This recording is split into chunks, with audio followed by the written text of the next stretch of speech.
Ayan nga po mga kabatang helmet, dahil nga Sunday ngayon. So ito muna ang babanatan natin. Makikita dito sa video na to yung difference between kay VP Leni at kay Madam Sara Duterte. Oo, si Mayora VP Leni ay humarap din sa mga hearing regarding naman sa pag-approve ng OVP budget.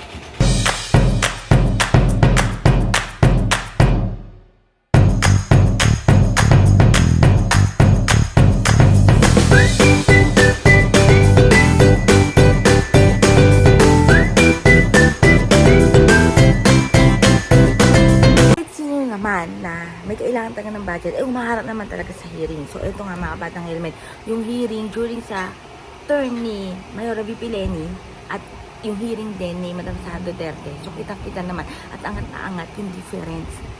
As I was saying, Madam Chair, when we assumed office in 2016, we transformed and reinvented the office from a mere ceremonial office into a more advocacy-heavy office. And since 2016, Madam Chair and members of the committee, we have been doing just that. We launched our flagship program, Angat Buhay, in October of 2016. And 4 years after, we have brought assistance to 558,000 families and individuals already. And our programs range from building school dormitories in remote areas, to helping connect small-scale farmers and fisher folks to markets, to providing shelters to the to people like the IDPs in Marawi. With the onset of COVID-19 pandemic, we quickly shifted our focus to relief and response activities, addressing one gap after another, leveraging the same power of collaboration. In other words, Madam Chair and members of the committee, we are able to do the many things we have been doing because of collaborations with different private partners. As early as March, the Office of the Vice President with its partners have provided PPEs and food and care packages to frontliners. This has since expanded to shuttle and dorm services, not just in Metro Manila, but also in Cebu province. We're also providing gadgets, community learning hubs, and instructional videos to help families and teachers cope with blended learnings. And this is under our Bayanihan Eskwela program. We have also launched a technology-based solution to restart jobs and livelihood. This is under our Bayani Hanap Buhay initiative. As early as May, we have also launched a technology-based app called Community Mart, and we have provided additional livelihood to small market vendors and tricycle drivers through our community mart initiatives. With our Bayani Hanap Buhay, Your Honors, last week, we launched a website where people looking for work and employers looking for workers can go for free. This week, we're launching another branch of our Bayani Hanap Buhay, and this time, this is for small vendors to provide them a venue for their goods online, and that is also for free. In essence, Your Honors, what we're doing is just trying to fill in the gaps. We are fully aware that our office is very small. We're very small, not just with the number of staff that we have, but we're very small in terms of resources. So we're making do with what we have. We have also appropriated funds for some of our operations. For example, Your Honor, in March, before we launched a donation drive, we have already appropriated 5.9 million pesos for PPE sets. But when we realized that that will not take us anywhere because 5.9 is too small to provide for the needs of our health frontliners, we launched a donation drive where we were able to solicit 61.5 million pesos. We also appropriated initially 5.3 million pesos for extraction kits, which we gave to our ITM. After that, we appropriated another 14 million pesos from our own funds to help for other testing centers with test kits. And but basically, Your Honors, from our shuttle services, our dormitories, our assistance to communities, all the other things that we're doing, that is made possible because of collaboration with mostly private partners. So we are confident, Your Honor, that with our proposed budget next year, we can further expand the work with our partners to contribute to our shared goals of defeating the virus, and improving the lives of our people. And for the information, Your Honors, we submitted initially a budget of 720 million pesos, which is the same budget as what we had last year. But what the DBM approved was only 679 million pesos. So that's the budget we are presenting, Your Honor, the one approved by DBM, 679 million pesos. Maraming salamat po. Thank you very much, Vice President. Let me also allow me then this opportunity also to congratulate the Office of the Vice President for the key accomplishment. Even during or even before the pandemic, this office has successfully rolled out several initiatives that has helped alleviate poverty and empowered various sectors in the country. And also, you have garnered, I know, the highest audit rating from COA for the past 2 years. Nahiya lang siguro magsabi si Vice President, no? Because that would be blowing her own horn. So, we acknowledge that also, and this strongly shows OVP's capacity to deliver honest and liberal service to the people, even in the most difficult times. So now we proceed with the question and answer interpellation. First, let's call on the Minority Floor Leader, Bienvenido Abante.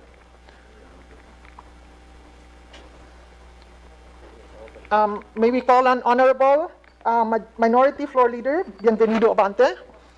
Naka-Zoom ba kayo? Are you online now? Are you on board?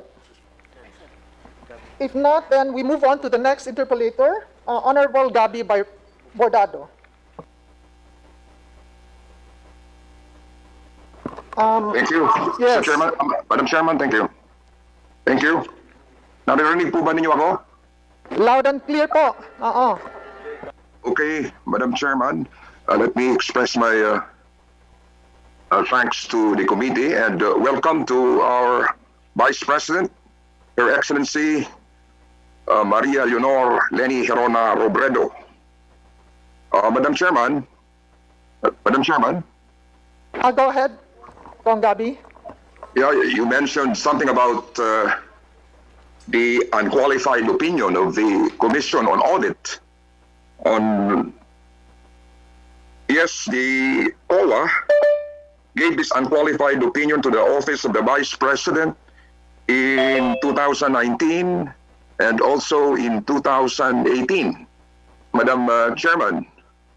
But ironically, the Office of the Vice President has, I think, the lowest budgetary allocation in the entire Philippine bureaucracy.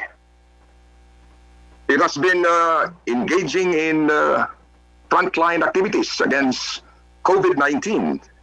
It has also launched livelihood, education, people empowerment, and other projects throughout the country, but still, its budget is still the smallest in the entire bureaucracy. Madam Chairman, in 2019 or 2020, according to the Vice President, the budget was 708.02 million pesos. And for 2021, the proposed budget of the OBP is 723.39 million pesos, but the Department of Budget and Management approved only the amount of 679.74 million pesos. Now, how can the Office of the Vice President ever sustain its initiatives given this minuscule appropriation? Okay, go ahead, Madam. Thank you, Madam Chair. Madam Chair, we make do with what we have. That has always been how it was at the Office of the Vice President. When we started in 2016, Madam Chair, we operated with a budget of, I think, just over 500 million pesos.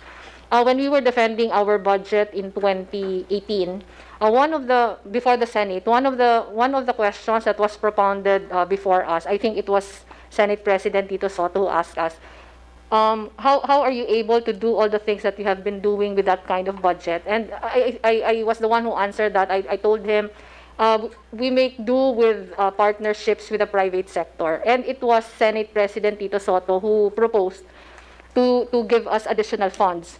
Yung naalala ko, Madam Chair, yung term niya dati nakakahiya naman na parang umaasa tayo sa private na public office tayo. And for us, Madam Chair, it has never paralyzed us from doing the things we have been doing.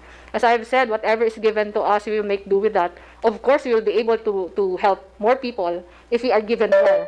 But whatever is given to us, we work within that budget. We try to pour all our energies to look for private partners. The small budget has never been a hindrance to us. But as I was saying a while ago, it would help us greatly if we are given more, because that would mean that we will be able to serve more people and more communities. Thank you very much, Madam Chairman. Vice President. Go ahead. Madam Chairman, it is stated here in the report of the Office of the Vice President that in 2021, they will be depending on 69.4% subsidies and financial assistance. What does this mean, Madam Chairman? Go ahead. Is that your last question, Honorable Gabi? Second to the last question. Okay. So go ahead, Madam Vice President. Madam Chair, that is true. For our 2021 proposed budget, 69.4 of that will go to subsidies and financial assistance. But Madam Chair, that has always been the case as far as the Office of the Vice President is concerned. Most of the funds that we get are really allocated to direct assistance. Direct assistance, whether it be medical, whether it be assistance to communities or assistance for livelihood for individuals and groups. So most of the funds that we get, we really allocate them directly to communities. Konti lang po yung sinespend namin for admin purposes. Talagang pinakamalaki lang yata yung sahod ng mga empleyado. But really most of the funds that are given to us directly go to communities and individuals needing our assistance. Thank you very much. Last question, Madam Chairman. Honorable Last Gabi. question. Madam Chairman, can we really come up with a scheme to increase the budgetary allocation of the Office of the Vice President? Is that addressed to the appropriation or to Vice President? Because the scheme, it's a mandate of the Congress to recalibrate or to review and analyze if it's needed that we augment the budget of the Office of the Vice President. Then the ball is in our hands. Yes, precisely, Madam Chairman. I am addressing the question to the committee, to all of us, that using your word, we have to recalibrate the budget allocation, considering the number of projects being implemented by the Office of the Vice President, considering it's in the forefront of the fight against COVID-19. There is an urgent need to increase its budgetary allocation. Yes, Your Honorable, that's very true. So in due time, and that's the reason why we're here today to discuss and listen to the Vice President discuss about their budget and the need, if ever, to augment it, then it's really up to us. So thank you very much. So we will now begin interpellation. Pero bago ang lahat, gusto ko lang sana ipaalala sa mga miyembro at sa ating kagalang-galang na bisita na ang tatalakayan natin ngayong araw ay ang budget ng Office of the Vice President at ang usaping paggastos ng opisina ng ating pangalawang Pangulo. So, also, considering that the reports,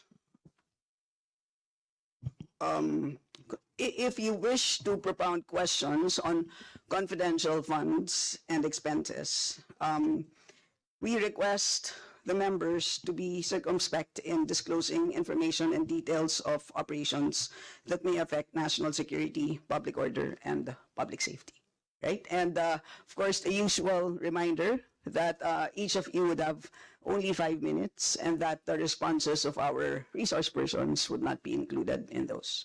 So our first to interpolate would be from the minority. We have our Deputy Minority Leader, Franz Castro. Thank you. Madam Chair. Thank you, Madam Chair. Am I Madam Chair. recognized? Yes. Yes. Yes. Yes, Madam Vice Yes. President. I would like to forgo the opportunity to defend the budget in a question and answer format. I will leave it up to the House to decide on the budget submitted. Madam Vice President, we have 17 members listed for interpellation. And as you know, you've been here many times for our budget briefing, that this is an important part of the budget briefing.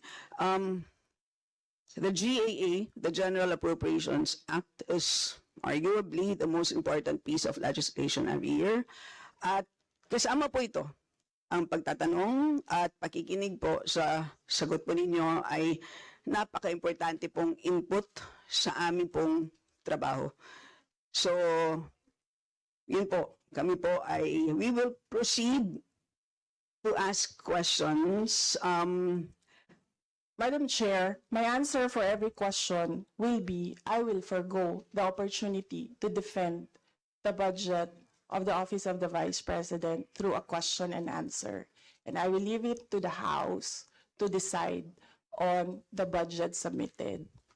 So, magsasayang tayo ng oras dito, paulit-ulit yung sagot. That is acceptable to us. Unless I hear any objection, that is acceptable to us. Okay. Because it is, I believe, karapatan din po ng bawat Pilipino na marinig po nila ang katanungan po ng 17 po na nakalista sa ngayon. Palagay ko, kung meron pong dadating dito, baka dumagdag po. Pero marami pong issues na hinaharap po tayo ngayon. Kayo po mismo, nakikinig po kami sa inyong speech po kanina, kahit na hindi po siya related po sa ating budget. Marami pong na-spark na mga tanong, kaya palagay ko, kaya nga sinabi ko kanina, ilimit natin ang mga tanong tungkol sa budget.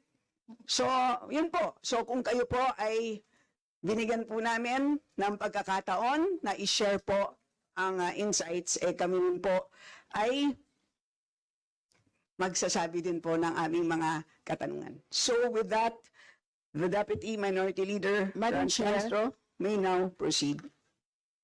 With all due respect, I will not Madam Chair. repeat my question every time, my answer every time there is a question.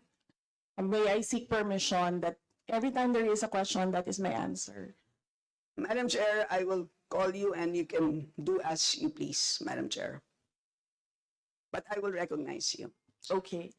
And then, Madam Chair, may I be given the opportunity to explain why I will not and I will forgo the opportunity to defend the budget in a question and answer in the committee and leave it to the House of Representatives to decide on the budget submitted. Madam Chair, Madam point of Chair. order. Kasi po, tapos na ang presentation time kanina. So that was the opportunity for the resource person para magsalita. So now we have formally entered the interpellation period. So mas mainam po na pakinggan na ng Vice Presidente ang tanong na ating mga House members. Tama po. So, the Chair agrees with the Honorable Manuel. We will proceed. Ayan, kumain muna tayo mga kabatang helmet. Pero ayan na nga, diba? Kitang-kita ang pagkakaiba ng dalawang Vice Presidente. At ang masasabi ko na talaga, ang karapat dapat tawagan na Vice President ay may iba kundi sa Mayor VP Leni dahil siya naman talaga yung nagtatrabaho ng tama at totoo para sa taong bayan. Hindi kagaya ng iba dyan nagtatrabaho para sa pamilya na o sa tatay niya. Ganun. Kung nagustuhan mo ang video ito, galuto mag-subscribe at titik notification bell para lagi updated sa mga in-upload po namin ng video ko. Basta stay happy, stay healthy, and stay safe as always. Sabi ko sa buhay niya, helmet in the keep setting better every day. God bless everyone. Bye!